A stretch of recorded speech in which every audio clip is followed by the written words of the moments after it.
আসলে এশা এবং অন্য সকল সালাত, এসব সালাতগুলোর সময় শুরু হচ্ছে কখন, শেষ হয় কখন, এটি কোনো ঘন্টা মিনিটের উপর নির্ভরশীল নয়, বরং বিষয়টি নির্ভর করে সময়ের আবর্তনের উপরে।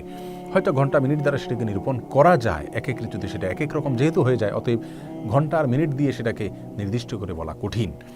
এশার সালাতের বিষয়ে বলবো যে এশার সালাতকে আমরা 3 ভাগে ভাগ করতে পারি। এশার সালাতের যে ওয়াক্ত, সেটার একটা অংশ আছে যে অংশে এশার সালাত আদায় করা উত্তম ওয়াক্ত, ভালো।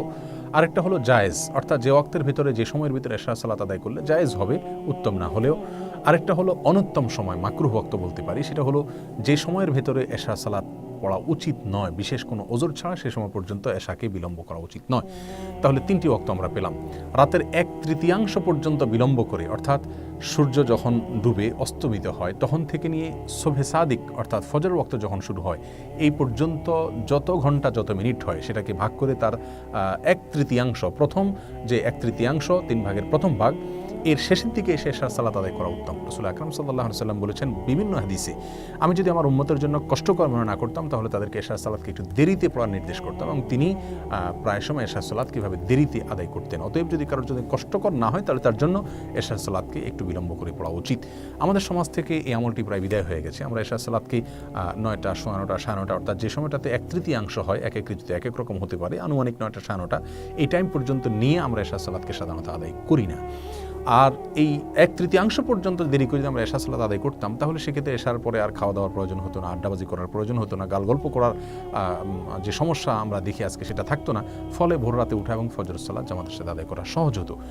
আর আমরা যেহেতু অনেক আগে এশার সালাত আদায় করে ফেলি, এই জন্য দেখা যায় এশারের পরে আমাদের নতুন করে আড্ডা এবং গল্প জমে, খাওয়া দাওয়া ইত্যাদি করতে করতে অনেক রাত হয়ে যায়, যার ফলে ফজর এবং ভোর রাতে ওঠাটা আমাদের জন্য কঠিন হয়ে যায়। যাই হোক, তাহলে রাতের 1/3 শেষের দিকে এসে এশার সালাত আদায় করাটা হলো উত্তম। তবে কোনো ব্যক্তি যদি এমন হয় যে তিনি একাকী সালাত আদায় করতে হবে, যদি তাকে উত্তম ওয়াক্তে সালাত আদায় করতে হয় তাহলে তিনি অবশ্যই একাকী সালাত আদায় না করে জামাতের সাথে সালাত আদায় করবেন। যেহেতু বেশিরভাগ মসজিদগুলোতে জামাতে এশার সালাত আদায় হয়ে থাকে, সেক্ষেত্রে 1/3 পর্যন্ত বিলম্ব করা হয় না, শুরুর দিকেই সালাত আদায় করা হয়, বিধায় জামাতে সালাত আদায় করাটা তার জন্য বেশি গুরুত্বপূর্ণ ওই উত্তম ওয়াক্তের উপরে আমল করার চাইতে। তিনি অবশ্যই জামাতের সাথে সালাত আদায় করবেন। তাহলে এটা গেল এশার উত্তম ওয়াক্ত, 1/3 পর্যন্ত বিলম্ব করে পড়া। 1/3 থেকে নিয়ে মধ্যরাত পর্যন্ত যদি কেউ দেরি করে তো সেটাও জায়েজ আছে, অর্থাৎ সেটা জায়েজ ওয়াক্ত, এই পর্যন্ত দেরি করা যাবে। মধ্যরাতটা রাত 12টাও হতে পারে, কোনো ঋতুতে একটু আগেও হতে পারে, একটু পরেও হতে পারে, বাকি আনুমানিক 12টা বা তার আগে পরে সামান্য এদিক সেদিক হতে পারে। এই সময়টাতে মধ্যরাত হয়ে থাকে বেশিরভাগ ক্ষেত্রে। অতএব আমরা 12টাকে নির্দিষ্ট না করে কয় ঘন্টা হচ্ছে সূর্য ডুবা থেকে নিয়ে শোভে সাদিক পর্যন্ত তার ঠিক মাঝামাঝি যে জায়গাটা সে পর্যন্ত এশার সালাত পড়তে পারবো, সেটাই আমরা জেনে রাখি। এগুলো এশার সালাতের জায়েজ ওয়াক্ত।